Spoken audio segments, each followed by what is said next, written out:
Bonjour les amis, comment vous allez? J'espère que vous allez très bien.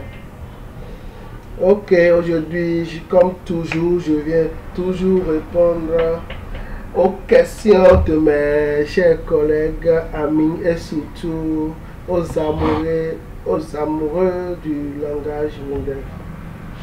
D'accord, sans plus tarder, je voulais répondre à une question que l'un de mes abonnés m'a posée récemment, qui était de savoir comment réaliser une sauvegarde, comment faire une bonne sauvegarde de son projet. C'est-à-dire, plus précisément, comment réaliser une sauvegarde de la base de données de son application. Et comment aussi, nous allons aussi en profiter pour voir comment faire une restauration parfaite. Comme beaucoup de personnes semblent savoir, Windows déjà propose plusieurs manières, plusieurs méthodes de réaliser des sauvegardes. Il y a plusieurs fonctions en Windows qui le font. Mais moi, dans mon tuto tout à l'heure, je vais vous montrer qu'il y a une manière plus simple de le réaliser sans faire usage des fonctions du W-langage. Comme vous le voyez à côté, j'ai déjà fait un petit projet qui est bien clair, précis et parfait. D'accord. Et je vais vous en détailler. Ici, nous allons faire usage d'une bibliothèque réalisée en C. Donc, je vais vous tout mettre à votre disposition, uniquement mes abonnés, qui vont simplement payer une petite somme de 10 000 francs pour les avoir. C'est tout juste pour nous encourager. D'accord. Et après, je vous en donnerai plus de détails à la fin. D'accord.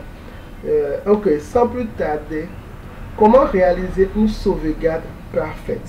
C'est que vous devez faire une sauvegarde de votre base de données sans perdre des attributs, sans perdre des éléments de votre base. Parce qu'il y a rien. Parce que j'en ai vécu beaucoup de clients avec qui j'ai eu à déployer des applications aussi en ont vécu. D'accord? Donc, sans plus tarder, je vous présente à côté un petit programme avec qui nous allons essayer de faire une sauvegarde et une restauration d'une base de données. Ici, je vais vous présenter une base de données qui est sur mon poste, donc je vous le présente. Vous avez vu, une base de données d'un projet ici pour la gestion, par exemple, des précis. Donc, je vais vous la présenter. Comment nous allons faire une sauvegarde bien propre de cette base de données. Pour effectuer une sauvegarde parfaite de cette base, sans plus tarder, je vais vous le montrer. Nous allons cliquer sur l'option de la sauvegarde. Donc ici, comme vous la voyez ici, je vais vous cacher. Ici, ça c'est l'interface qui va s'occuper de renseigner les différentes informations pour que nous faisions une sauvegarde parfaite. Souvent, des gens font des sauvegardes, les sauvegardes sont corrompues, mais la sauvegarde, il va jusqu'à la fin. Et on pense avoir fait une bonne sauvegarde de la base de données de son logiciel, c'est faux.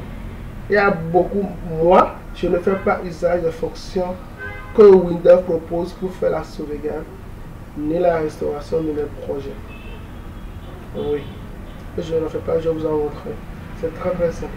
Pas d'utilisation de fonctions zip, ouvre, zip, extrait, zip, ferme. Je sais les fonctions Windows pour faire la sauvegarde. D'accord. Donc ici, nous allons demander le chemin de destination de notre projet. Je vais sélectionner un. Comme vous voyez, je vais aller sélectionner un sur mon tissu. Je vais sur cette partie. Donc je vais prendre le dossier sauvegarde qui est sur la partition F. Vous voyez. Voici le dossier que je sélectionne. Le dossier a été sélectionné, comme vous le voyez. Un dossier sauvegarde sur la partition F. Je viens de vous la présenter, d'accord? Ok. Donc maintenant, nous allons proposer le nom du fichier.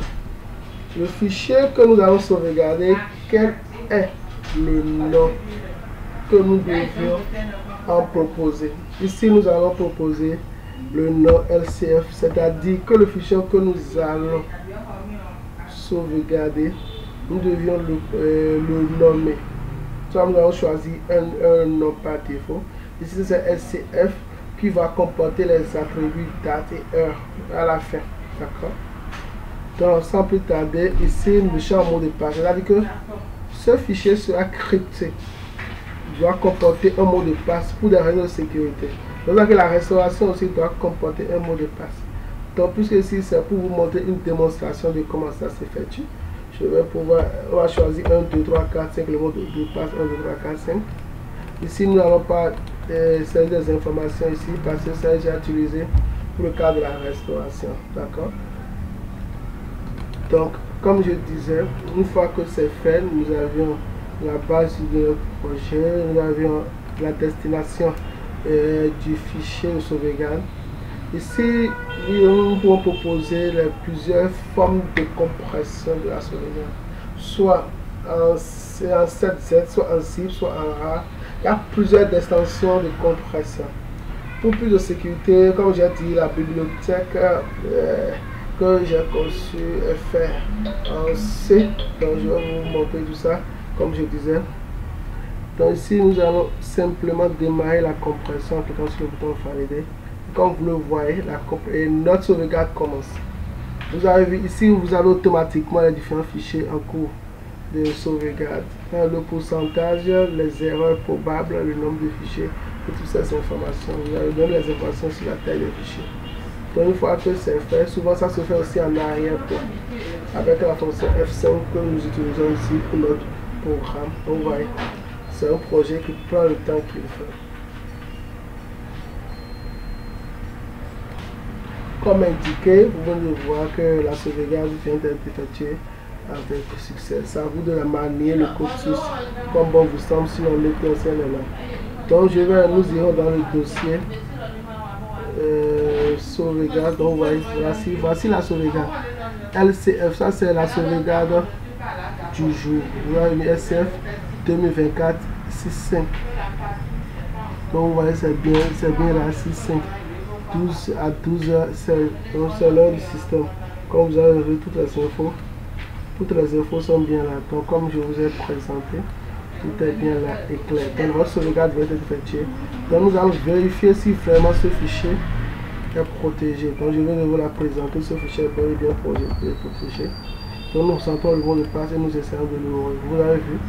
Donc ce fichier respecte bien les normes que nous avons recommandées. Maintenant, je vais essayer rapidement de faire aussi la restauration. Donc, nous ne voulons pas restaurer ce fichier que nous avons déjà effectué. D'accord.